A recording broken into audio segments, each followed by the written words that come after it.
Sous le feu de la célébration de la Journée internationale des droits des femmes du 8 mars de chaque année, plus de 300 femmes de l'association La Plume de l'arrondissement 5 Komongompoku se sont rencontrées au quartier Makayabou autour du distingué conseiller Lispoit Tipambou, membre du RDPS et président d'honneur de La Plume.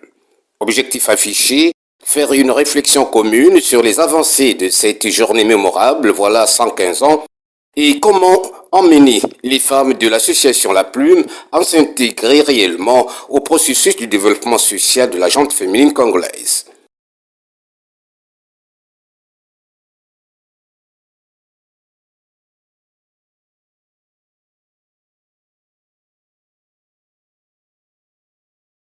En s'appuyant sur le thème national de cette journée, les femmes congolaises face aux enjeux de l'autonomisation, Lispoit Tipambou, en véritable pédagogue, a édifié ces mamans sur leur indépendance vis-à-vis de l'homme, car elles représentent une force inédite au sein de la société et qu'elles sont capables de s'autogérer en créant bien sûr des activités génératrices de revenus. Pour te dire, les femmes, à quelque niveau que ce soit, ne doivent pas mettre en cause leur aptitude de réussite dans la vie, mais plutôt prôner l'esprit entrepreneurial en vue de sucrer les inégalités de sexe.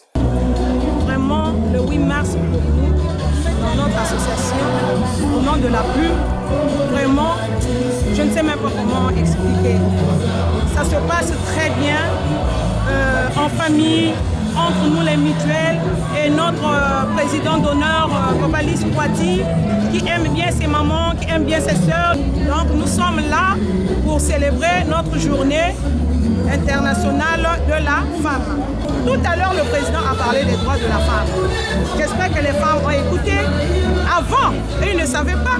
Et comme le président a su dire que dans les entreprises, c'était l'homme qui dominait.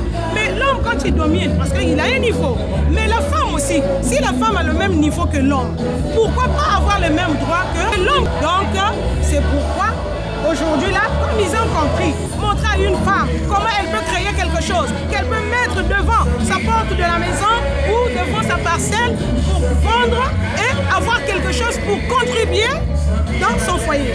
Sans fausse modestie, on peut ici et maintenant dire que la tradition a été une fois de plus respectée par le conseiller départemental et municipal de Pointe-Noire, Lispoit Tipambou, qui a toujours pensé rassembler les femmes de Mongompoku lors des grands événements du Congo-Brazzaville.